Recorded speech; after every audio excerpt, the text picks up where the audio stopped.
Bagaimana kabarnya hari ini? Luar biasa karena kita punya Tuhan yang luar biasa. Berapa banyak yang mau masuk dalam dimensi yang baru? Ketika kita mendengar tentang kata dimensi yang baru, apa yang ada di dalam benak saudara? Tahun ini punya rumah baru?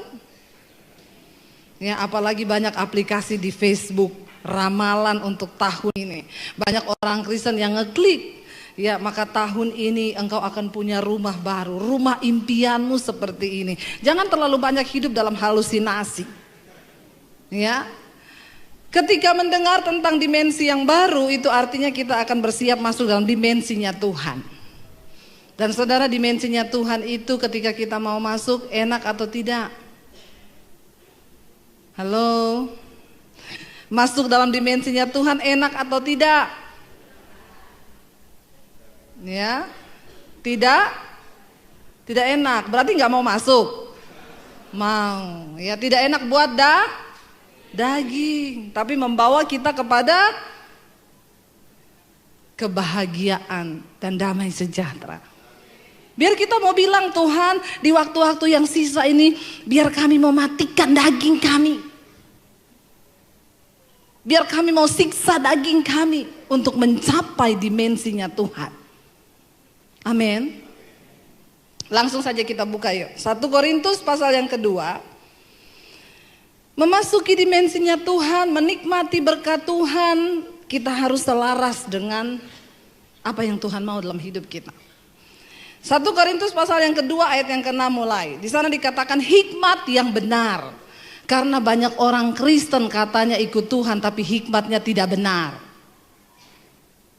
Tidak hidup menurut jalannya Tuhan, tapi suhanya bikin jalan sendiri. Amin apa amin? Lalu kalau sudah jadi masalah, persoalan, baru datang sama pendeta. Saya sudah salah jalan, Bu. Ya. Ada orang yang datang sama saya, Bu Debbie, saya mau bunuh diri. Kenapa? Saya ditipu, Bu, 25 miliar. Saya bilang, itu uang semua? Atau campur daun? Uang semua, Bu, 25 M. Makanya saya pengen mati, bunuh diri, tapi gak tahu kenapa tiap mau bunuh diri kan bukannya ibu. Dalam hati saya pret. Saya bilang, ibu harusnya ingat saya waktu punya uang 25 M. Bukan saya mau minta itu uang, bukan. Ya. Kalau saudara mau ambil keputusan apapun, tanya jalan Tuhan itu yang terbaik itu gimana. Kalau saudara tidak mengerti, tanya sama hamba Tuhan. Datang gini ya Bu Debbie, ini kan saya punya uang 25 M. Terus, ini saya mau ikut saham Bu. Maka saya akan tanya, ibu mau ikut saham untuk apa dulu? Pengen cepat kaya. Sudah baca ayatnya? Emang ada ya Bu? Ada. Belum tahu? Saya bacakan. Barang siapa yang ingin cepat kaya, pasti akan jatuh dalam berbagai-bagai pencobaan. Itu sudah satu paket. Jadi selamat kalau sekarang ibu sedang menggenapi firman Tuhan. Kalau konseling sama saya jangan kecewa, jangan kepahitan. Karena saya ngomong apa adanya saja. Saya bukan tipe pendeta yang bermanis-manis di depan saudara. Ya, saya bilang apa adanya. Ibu sedang menggenapi firman. Siapa yang ingin cepat kaya jatuh dalam berbagai-bagai pencobaan. Nah, ini sedang ibu alami. Lah iya, terus gimana Bu? Ya berserah. Jangan tanya 25 M. Saya juga cekot-cekot mikirin 25 M, Ibu. Apalagi saya. Kebayang aja belum pernah punya uang 25 M di rekening. Saudara, hidup ini kita butuh hikmat Tuhan. Kenapa? Karena untuk bisa menikmati jerih payahmu di dunia ini pun engkau butuh anugerah Tuhan. Ada orang dikasih karunia untuk mencari banyak, tapi tidak diberi karunia untuk bisa menikmati dari hasil yang dia cari. Untuk itu pun kita butuh anugerah Tuhan. Makanya kitab Pengkhotbah berkata, aku telah melihat di bawah matahari ini, manusia itu diberikan pekerjaan oleh Tuhan untuk melelahkan diri saja. Sesungguhnya benar atau benar saudara, kita bangun pagi kerja, lalu kita tidur, capek, besok kerja lagi. Benar, Alkitab bilang, manusia itu diberi pekerjaan hanya untuk melelahkan diri. Lalu kalau sudah lelah, pulang tidur, ngumpulin banyak, tapi belum tentu bisa dinikmati. Makanya saya suka bilang gini, jangan iri sama orang kaya. Karena yang berbahagia di dunia ini bukan orang kaya, tapi orang yang hidup dalam perkenanan Tuhan. Amin. Nggak usah iri, enak banget ya punya uang ya, wah miliaran. Tapi pikirannya juga cekot-cekot mikirin cicilan. Amin. Ya, orang kaya mikirin 10 M, otaknya pusing. Kita mikirin 10 juta, pusing nggak? Pusingnya sama nggak? Yang beda apanya? Nolnya. Jadi sesungguhnya manusia itu hanya ditipu oleh nol saja. Amin. Benar, Alkitab bilang hidup ini adalah kesia-siaan.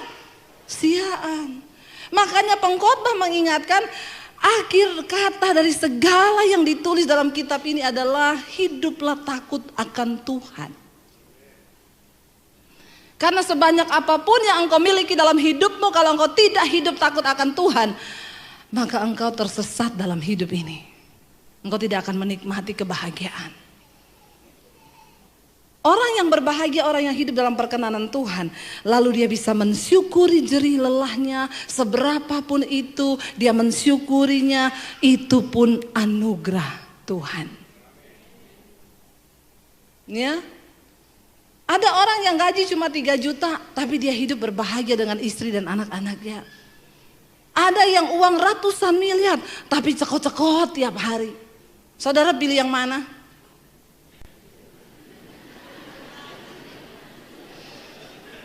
Pilih yang ratusan miliar tapi tidak cekot-cekot, Bu. Itu bukan pilihan. Itulah manusia. Apa sih artinya hidup ini? Saya satu kali naik taksi. Saya tanya sopir taksinya, Pak, udah berapa tahun jadi sopir taksi? Belum lama, Bu, baru 25 tahun. Pak, emang cukup jadi sopir taksi gajinya? Ya, Bu, cukup tidak cukup itu kan tergantung kita. Saya punya anak sekarang sudah kuliah. Saya punya istri 1. Istri itu 1 aja. Nggak usah banyak-banyak bapak-bapak, amin. Apalagi ada simpenan-simpenan. Itu yang bikin cepet mati. Dengar ya bapak-bapak yang ada di sini ya. Kemarin tuh ada berita bupati yang mati di hotel lagi main sama pegawai biliar. Mati dalam keadaan begitu, saudara, coba. Itu udah nggak dapat anugerah. Alkitab berkata, cari Tuhan selama ia berkenan ditemui. Karena ada saatnya Tuhan sudah tidak berkenan. Makanya jangan terus hidup dalam dosa ya. Engkau nggak pernah tahu sampai umur berapa engkau dikasih waktu. Engkau tidak pernah tahu kapan engkau mati, dengan cara apa. Ya, mati lagi di gereja, puji Tuhan, haleluya 12 kali. Tapi kayaknya jarang orang mati di gereja. Yang banyak mati lagi di hotel, terutama bapak-bapak.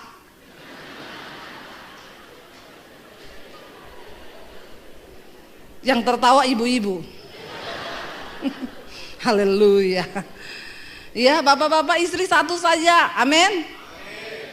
Yang amin kayaknya banyak ibu-ibu.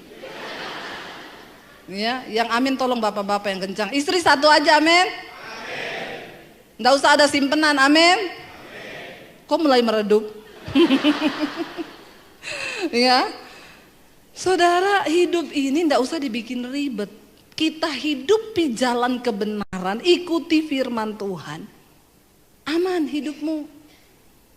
Ya, enak bersama Tuhan. Tadi pagi saya sampaikan, Orang yang hidup dalam dimensi Tuhan tuh begini saudara. Kalau saudara lihat roket waktu dia itu mau dikirim keluar angkasa, dia akan membutuhkan power yang cukup besar ketika dia harus menembusi atmosfer bumi. Itu segala kekuatannya dikerahkan, powernya full untuk bisa tembusi atmosfer bumi. Tapi ketika dia sudah berhasil melewati atmosfer, dia gak butuh power lagi. Dia tinggal melayang, mengorbit, melakukan setiap tugas. Hidup ini begitu. Waktu engkau mau capai dimensinya Tuhan, ada harga yang mahal harus dibayar. Kita harus mengalahkan kedagingan kita. Melakukan firman Tuhan itu berat, tapi ketika engkau mau, lalu engkau mencapai dimensinya Tuhan, enak, ringan hidup ini. Orang fitnah saudara, saudara cuma tersenyum. Terima kasih Tuhan. Ada yang SMS saya, Bu, saya difitnah Bu. Terus, ya itu, masalahnya apa? Yang gak enak difitnah, sakit Bu. Oh sakit. Ya iya Bu, emang Ibu udah rasa difitnah? Sering. Terus apa yang harus saya lakukan? Puji Tuhan, Bapak sedang beribadah. Karena Alkitab berkata, orang yang mau hidup beribadah akan menderita banyak aniaya. Siapa yang sudah dianiaya di sini? Yang belum dianiaya? Saya berdoa supaya saudara dianiaya. Karena itu tanda bahwa engkau sudah beribadah. Amin. Bu, mertua saya itu sama ipar menekan saya Bu. Lalu reaksi ibu apa? Saya tetap berdoa buat mereka. Bagus, puji Tuhan. Tapi Bu, saya sudah tidak kuat.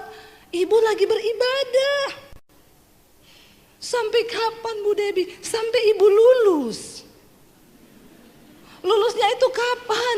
Waktu engkau disakiti mertuamu lalu engkau berkata, terima kasih Tuhan buat mertuaku yang manis ini. Itu engkau sudah lulus. Amin.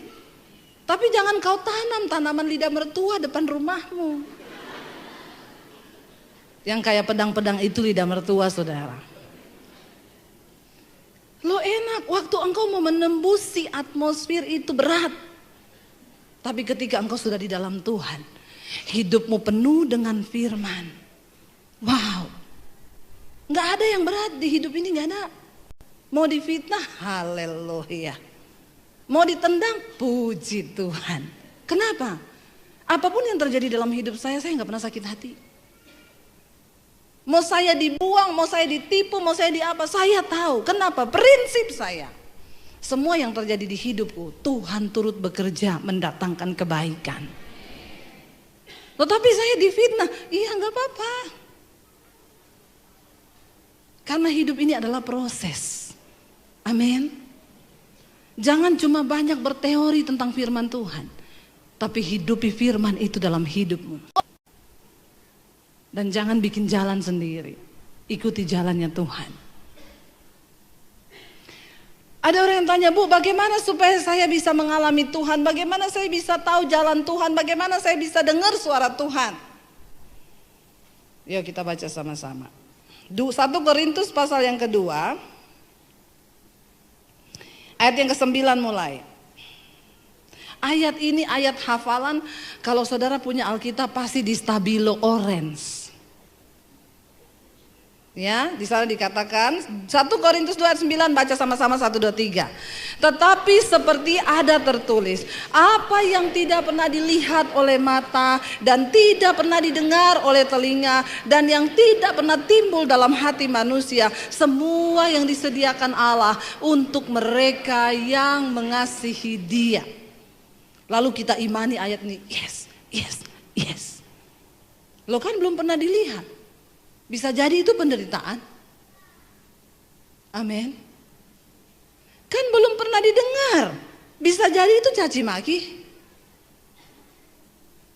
Karena itu Alkitab berkata, berbahagialah engkau apabila engkau jatuh dalam berbagai-bagai pencobaan, karena engkau tahu bahwa ujian terhadap imanmu itu menimbulkan ketekunan. Bahkan untuk menderita pun kita harus bersyukur karena itu bentuk dari proses Tuhan. Tapi banyak orang Kristen gagal fokus. Kenapa? Karena engkau menilai berkat Tuhan itu hanya yang enak buat dagingmu.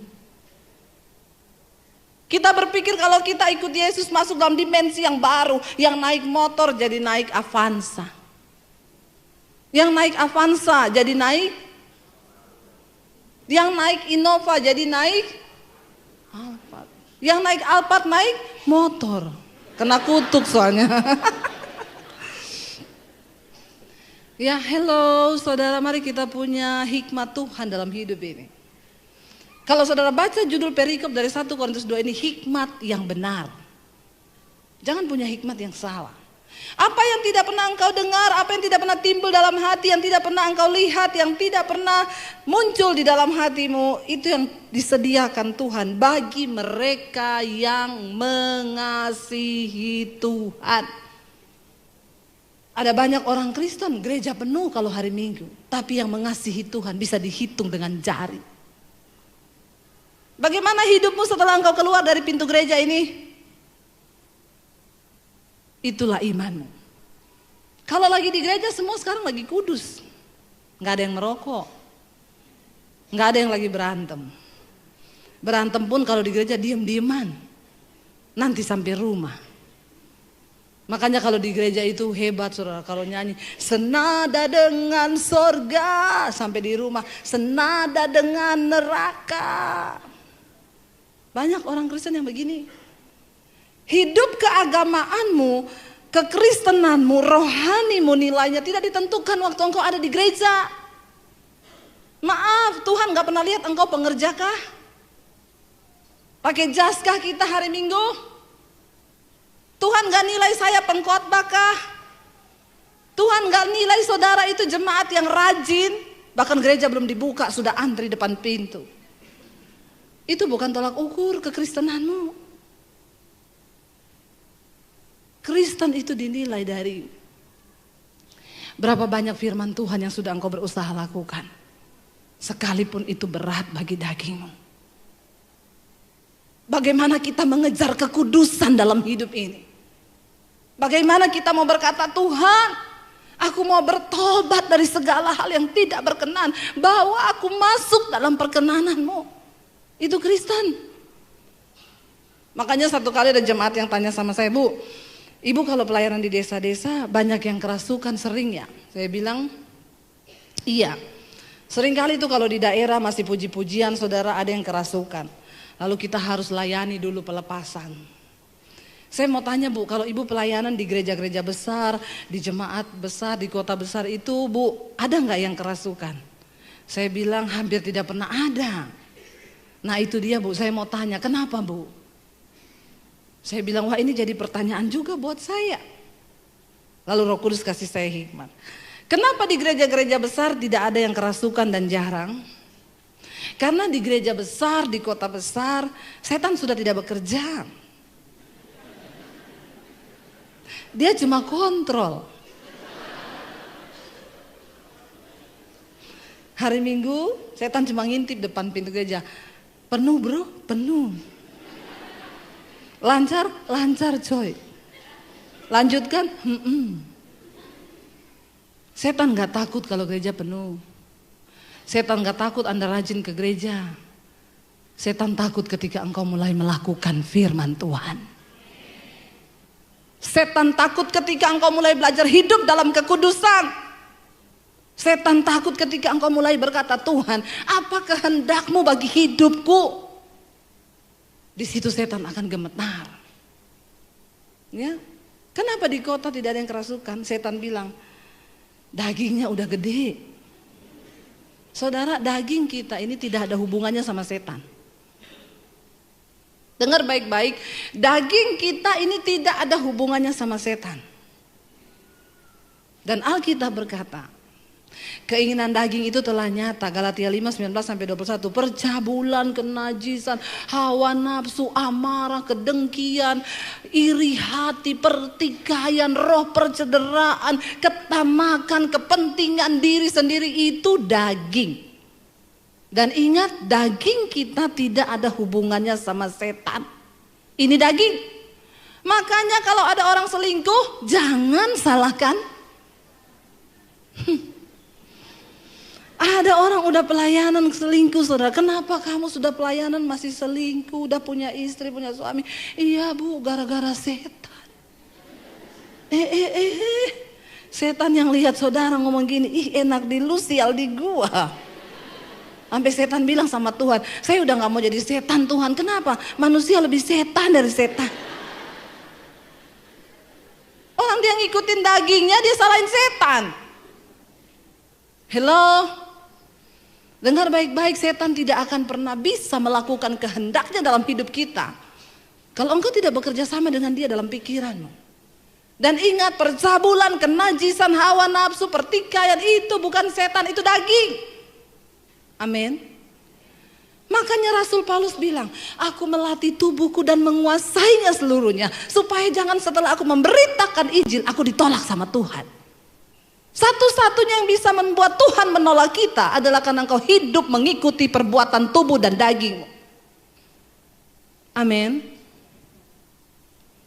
Bertobat saudara. Ayat ini berkata begini, tetapi ada tertulis apa yang tidak pernah dilihat, tidak pernah didengar, gak pernah dilihat oleh mata, tidak pernah timbul dalam hati, Tuhan sediakan bagi mereka yang mengasihi dia. Ayat 9 berkata bagi ayat 10. Karena kepada kita Allah telah apa? Menyatakan oleh Roh. Sebab Roh menyelidiki segala sesuatu, bahkan hal-hal yang tersembunyi dalam diri Allah. Apa itu Pentakosta? Roh Kudus turun kepada umatnya. Karena itu Alkitab berkata, dosa yang tidak terampuni adalah dosa menghujat Roh Kudus. Apa itu menghujat Roh Kudus? Bukan waktu saudara ngomong ini, apa itu gereja? Bukan itu. Menghujat Roh Kudus itu adalah ketika Roh Kudus berbicara dalam hatimu, mengingatkan engkau tentang dosa, lalu engkau tidak bertobat. Engkau terus hidup dengan dagingmu. Roh Kudus ngomong itu dosa, lu jangan selingkuh, itu dosa, kita tetap selingkuh. Kamu jangan jadi homo. Homo itu dosa karena Tuhan menciptakan laki-laki dan perempuan. Kenapa kamu tetap jadi homo? Engkau menghujat Roh Kudus ketika engkau terus berbuat kenajisan itu. Roh Kudus sudah ngomong, jangan jadi pelakor. Karena itu tidak berkenan di mata Tuhan. Engkau terus hidup dalam dosa itu, engkau menghujat Roh Kudus. Waktu engkau ada dalam kepahitan, Roh Kudus bicara, ampuni orang yang menyakiti kamu.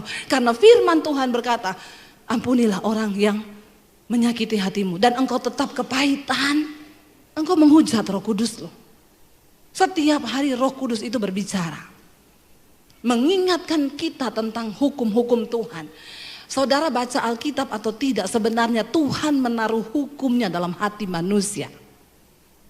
Siapa yang mengingatkan? Roh Kudus.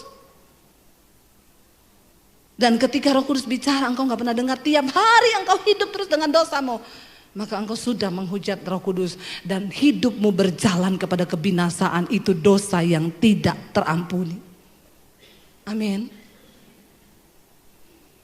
Siapa yang bisa menyelidiki Allah? Roh Allah itu sendiri. Sekarang kita mulai temukan ini. Bagaimana cara kita mengenal Tuhan, mengenal jalannya, mengetahui isi hati Tuhan. Ya engkau harus dipenuhi Roh Kudus. Hidupmu harus dipimpin oleh Roh Kudus. Namanya juga Roh Kudus. Pasti dia suka sesuatu yang kudus. Bukan rokok, kudus.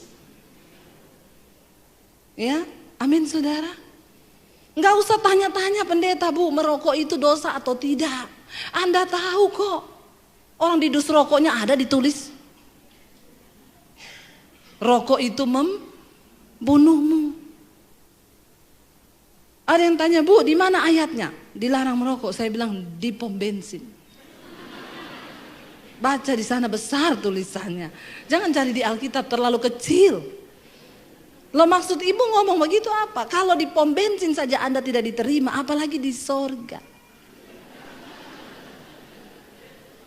Amin.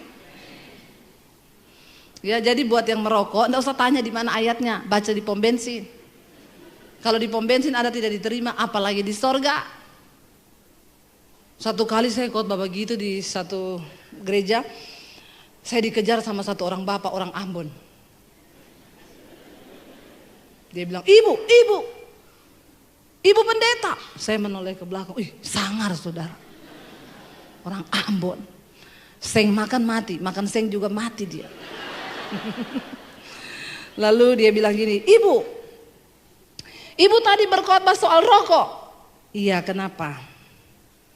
Saya itu paling tidak suka kalau ada pendeta ngomong-ngomong rokok. Kan saya tidak minta uangnya ibu untuk beli rokok. Saya bilang, terus maunya bapak apa? Maksudnya saya panas saudara, baju saya ya. Dia bilang, tapi tadi ibu bilang, sedangkan di pom bensin saya tidak diterima, apalagi di sorga. Saya pikir-pikir itu masuk akal ibu. Ternyata seringkali kita nggak perlu khotbah ribet. Yang gampang aja orang masuk sebenarnya. Nggak usah pakai bahasa Ibrani, Yunani, jadi pusing jemaat. Itu biar untuk konsumsi kita sendiri saja yang belajar, amin. Nggak usah dikasih ke jemaat, nanti bingung. Dari bahasa Ibraninya rokok itu artinya. Semakin tidak pusing lagi dia. Dia bilang, jadi ketika saya dengar ibu bilang, jangankan di sorga, di pom bensin saja engkau tidak diterima. Saya pikir-pikir betul itu ibu. Jadi hari ini juga saya sudah memutuskan tadi ibu, saya mau berhenti merokok. Lalu dia tanya, ibu punya tips ibu supaya saya bisa berhenti secara instan begitu? Atau ibu bisa tumpang tangan kepada saya? Saya bilang, saya tumpang kaki juga tidak bisa. Jadi bagaimana ibu? Jadi begini saja, bapak itu kan namanya iman itu berlatih pak, ya, nggak ada yang instan. Bapak berlatih. Hari ini bapak berhenti, besok iblis goda tuh, ambil lagi itu rokok. Ya, nanti kalau bapak berhenti merokok, bapak cium semua itu baunya rokok. Ya, biar bau masakan rokok. Orang lewat bau ketek rokok. Karena itu sakau saudara ya. Tapi bapak jalani aja itu proses pak. Terus bu, kalau saya kepengen ambil aja rokoknya. Terus hidupin, iya hidupin ya bu, iya. Tapi waktu bapak mau isep puter, apinya taruh di bibir. Oh begitu ya ibu ya, iya. Bapak lakukan tuh sehari 3 kali. Maka saya yakin bapak berhenti, kenapa? Bibirmu melepuh. Bukan apa-apa. Lebih baik kena api rokok daripada kena api neraka. Dia langsung bilang, baik ibu. Terima kasih ibu. Lalu saya bilang, pak jangan cuma mau, tapi niat. Karena mau dan niat itu beda.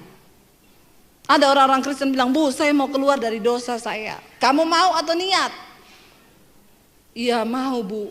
Kalau cuma mau percuma. Harus ada niat. Ada yang telepon saya, bu saya jatuh dengan teman kos saya. Akhirnya kami jadi pasangan lesbi. Saya dengar khotbahnya ibu, saya mau keluar dari dosa. Kamu mau atau niat?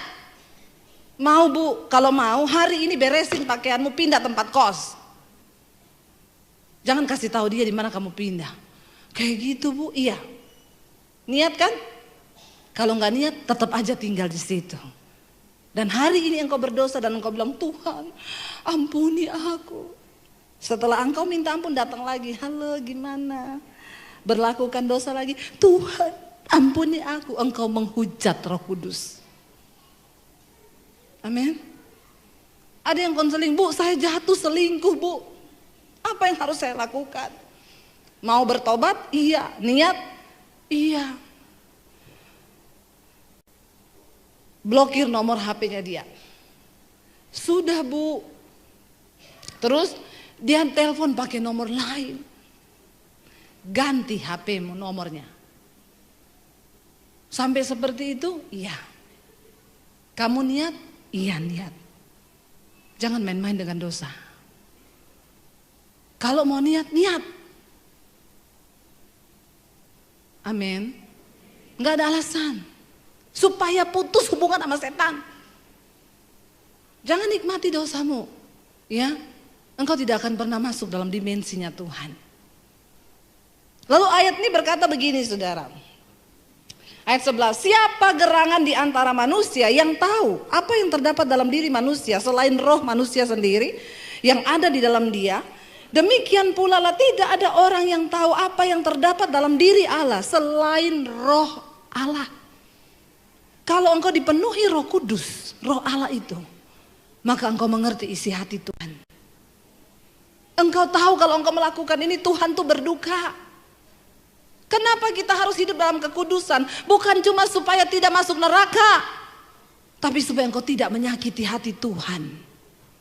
Amin saudara. Supaya ada damai sejahtera di hidupmu. Kenapa? Karena dosa itu pencabut damai sejahtera nomor 1 dalam hidup manusia. Percayalah saudara, bukan uang. Uang bukan jaminan segala-galanya. Tapi kalau engkau hidup dalam dosa hari ini, seberapa banyak pun uang, engkau tetap tidak damai. Beresin yuk hidup kita. Satu persatu. Kalau yang masih ada kepahitan, lepaskan pengampunan. Yang masih hidup dalam kenajisan, buang itu. Ngaku sama hamba Tuhan. Ya, tapi saya takut Bu kalau di gereja nanti saya jadi gosip. Hubungi nomor telepon saya di bawah ini. Saya punya channel YouTube saudara, namanya Debbie Basjir TV. Jangan lupa subscribe, like, share, dan komen. Beberapa waktu yang lalu Tuhan suruh saya untuk bergerak di dunia media. Saya tidak pernah punya pikiran jadi YouTuber, enggak. Tapi saya pengen beritakan Injil. Lalu Tuhan mulai kasih dari yang sederhana, kita nggak punya peralatan canggih. Kalau di sini kameranya, canggih semua nih. Enggak, saya cuma pakai handphone waktu itu. Apa yang Tuhan taruh di hati, saya syuting, tayangkan lewat YouTube. Saya tidak menyangka saudara. Saya tayangkan satu judul khotbah yang Tuhan taruh di hati saya. Kamu harus khotbahin ini dan tayangkan di YouTube. Judulnya apa? Akibat dosa tersembunyi. Karena semua yang duduk di sini ini pasti punya rahasia hati yang orang sebelahnya nggak tahu. Istri punya rahasia yang suaminya nggak tahu. Suami punya rahasia yang istrinya nggak tahu.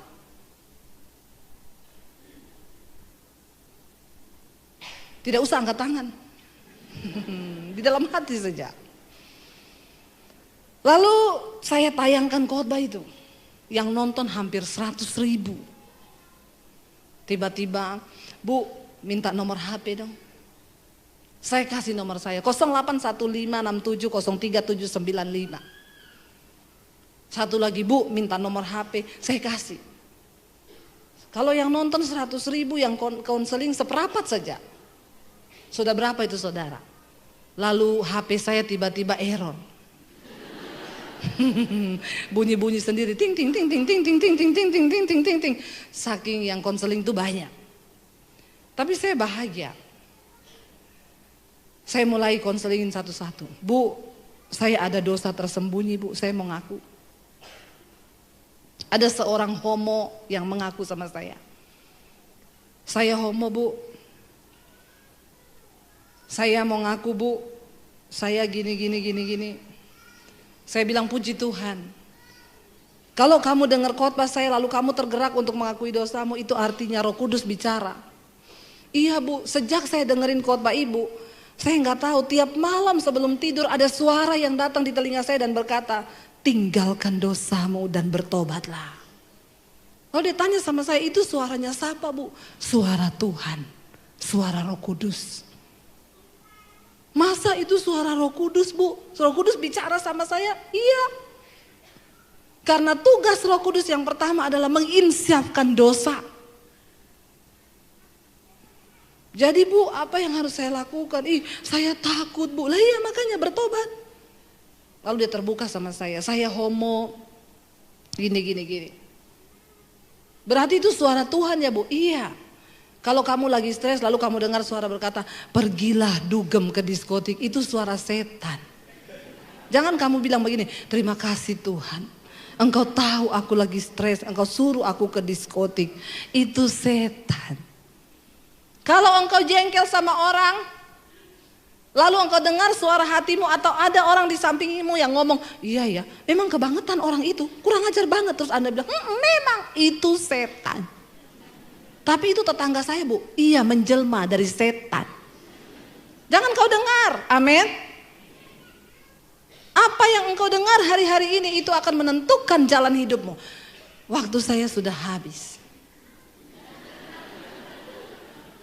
Padahal baru pembukaan. 10 menit lagi boleh? Kenapa engkau sudah naik? Jangan mengintimidasi saya.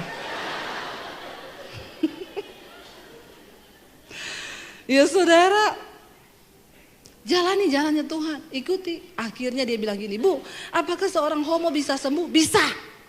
Tapi semua orang bilang tidak bisa. Bisa, Tuhan bilang. Kenapa? Karena dari awal Tuhan menciptakan hanya laki-laki dan perempuan. Lain dari itu dari setan. Jadi saya bisa sembuh, Bu, iya. Ibu, saya ada di luar kota Jakarta. Saya akan cari tiket pesawat. Saya mau ke Jakarta. Saya mau ibu tumpang tangan atas saya. Jangan. Kenapa? Sayang uang tiketmu. Tidak ada satu pendeta hebat pun yang bisa tumpang tangan ke atasmu lalu engkau bisa sembuh. Lalu siapa ibu? Biar saya tumpang kaki juga tidak bisa. Lalu siapa? Dirimu sendiri bersama Tuhan. Ayo punya niat. Apa yang harus saya lakukan? Nomor 1, setiap bangun pagi engkau berdoa berkatakan, dalam nama Yesus aku diciptakan sebagai seorang laki-laki. Roh homo keluar dari dalam diriku. Roh banci keluar karena aku seorang laki-laki. Perkatakan firman Tuhan itu. Baik, Bu. Saya berdoa sama dia lewat telepon. Berdoa lewat telepon aja dia bilang, aduh Bu, saya mau muntah. Lari-lari ke toilet sekarang muntah dalam nama Yesus, pelepasan. Lalu dia melakukan itu. Sebulan kemudian dia telepon saya, Bu, beneran loh. Setelah saya melakukan hal itu, sekarang saya benci sama kenajisan itu. Saya jijik sama dosa saya. Lalu saya sudah putuskan pacar saya kemarin yang namanya Bambang. Di sini tidak ada yang nama Bambang kan? Kalau ada saya ganti Ivan. Kalau ada Ivan lagi saya ganti. Ya. Itu hanya nama samaran. Benar saudara. Lalu nih orang niat nih, begini orang niat. Lalu Bu, saya sekarang sudah keluar dari komunitas homo saya. Kita punya komunitas gay. Itu yang ketangkap di Jakarta itu. Cowok-cowok ganteng, six pack. Makanya sekarang saudara, buat perempuan tidak usah berharap dapat cowok six pack. Karena yang six pack sudah punya cowok. Nggak apa-apa one pack, yang penting normal. Amin. Ya. Benar saudara. Ketangkep mereka semua sudah punya istri loh. Saya lihat di Instagramnya anaknya cakep-cakep, istrinya cantik. Ditanyai di polisi, bapak-bapak ini sudah punya istri cantik semua, kenapa masih main laki, cowok? Dia jawab, karena setiap kami mau keluar rumah, istri kami selalu berpesan, jangan main perempuan.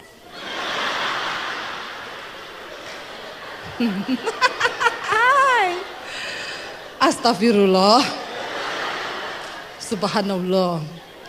Jadi tolong ibu-ibu sekarang kalau berpesan kepada suaminya, ditambahin, Pak, jangan main perempuan ya, apalagi main laki-laki. Karena dunia sekarang ngeri, setan itu merajalela dan daging kita ini yang bahaya. Amin. Sedikit lagi ayatnya ya. Ayat yang ke-12 berkata begini, kita tidak menerima roh dunia. Amin. Tetapi roh di sana dikatakan kita tidak menerima roh dunia, tetapi roh yang berasal dari Allah, ya, supaya kita tahu apa yang dikaruniakan Allah kepada kita.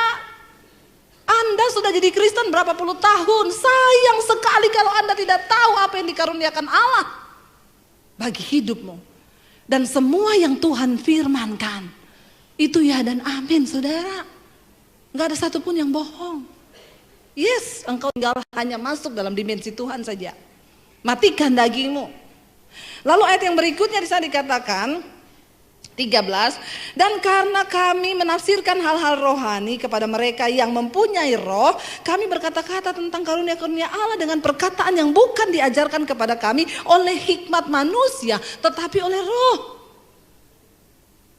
Ada orang yang mendengar khotbah saya di YouTube, dia bilang begini, kan saya kalau khotbah tuh seringkali saya bilang, saudara, lalu Tuhan berkata kepada saya, lalu dia komen di YouTube saya gini, situ dukun. Enak banget bisa dengar suara Tuhan. Saya bilang, Pak, sayang banget ya Bapak orang Kristen, tapi gak percaya kalau Tuhan masih bisa berbicara. Jadilah sesuai imanmu.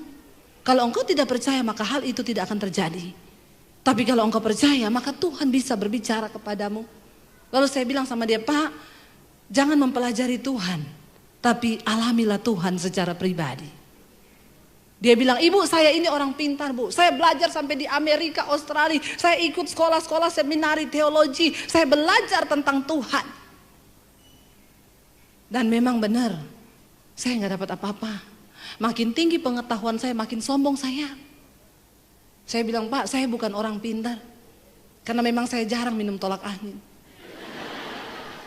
Karena orang pintar cuma minum. Ya, mau pintar. Ini yang Rasul Paulus maksudkan di sini, kami berkata-kata, bukan dengan hikmat manusia. Kalau bicara teologi, saya tidak ada titel sampai STHHH, MTH, enggak. Tapi saya mengalami Tuhan.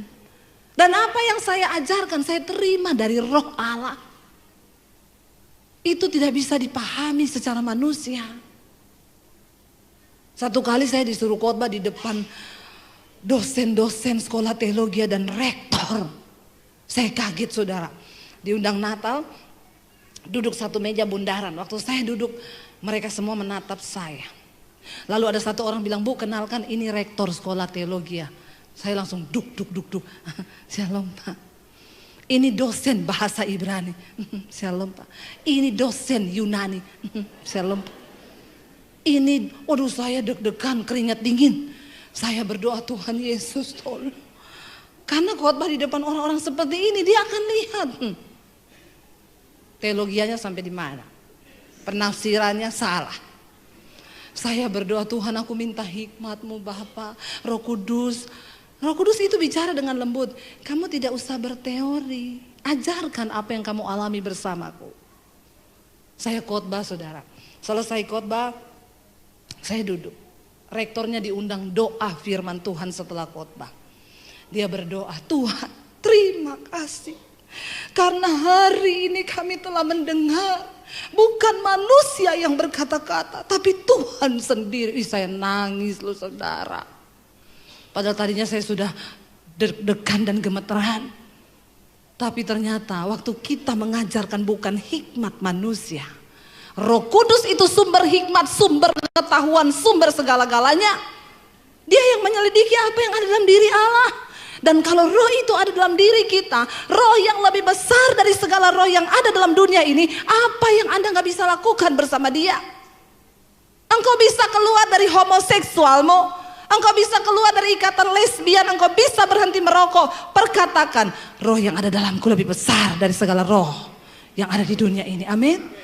Yang terakhir, benar-benar terakhir. Haleluya.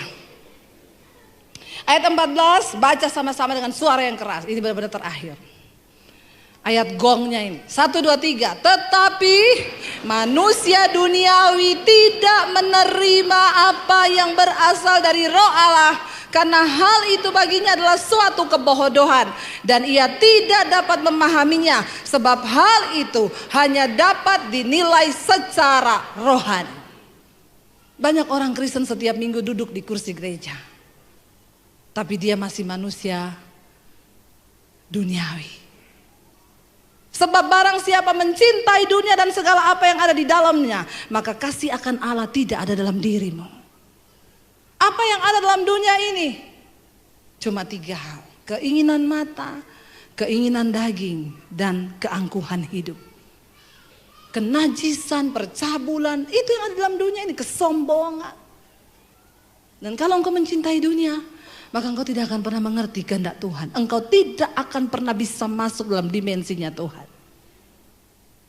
Saya berdoa biar hari ini kita semua mau mengalami dimensinya Tuhan. Mari kita bangkit berdiri bersama. Terima kasih Bapa, kami mengucap syukur untuk anugerah Tuhan dalam hidup kami. Ini hidup kami Tuhan. Hidupku menggenapi firman-Mu,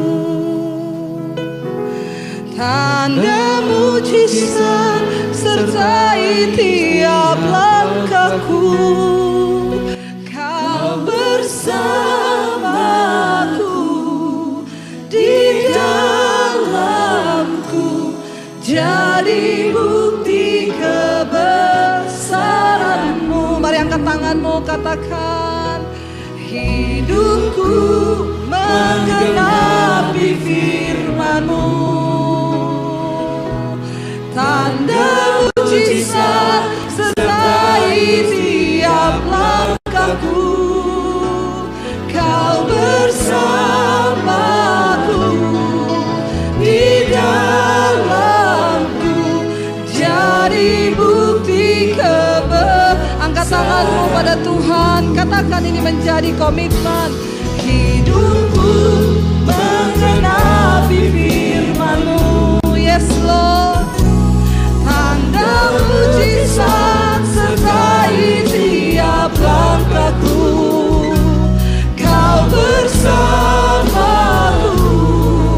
di dalamku, jadi bukti kebesaran-Mu. Biar musik saja, mari kita tundukkan kepala dalam hadirat Tuhan. Kami mau menggenapi firman-Mu dalam hidup kami Tuhan.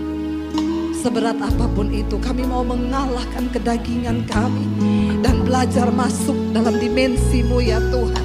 Karena kami tahu kami sedang berpacu dengan waktu-waktu yang singkat. Tidak banyak lagi waktu bagi kami.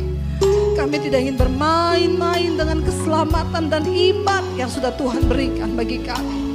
Hari ini Engkau yang tahu dosa yang masih mengikat hidup kami. Semua yang tidak berkenan Tuhan, kami mau buang itu di dalam nama Yesus. Mampukan kami keluar dari setiap ikatan dan jerat yang iblis taruh dalam hidup kami, dari kedagingan-kedagingan kami. Kami tahu manusia duniawi tidak akan pernah bisa menangkap sesuatu yang dari Tuhan.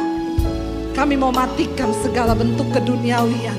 Kami mau kalahkan setiap kedagingan kami dan belajar hidup menurut standar dan ukurannya Tuhan. Berkati umat-Mu Bapa.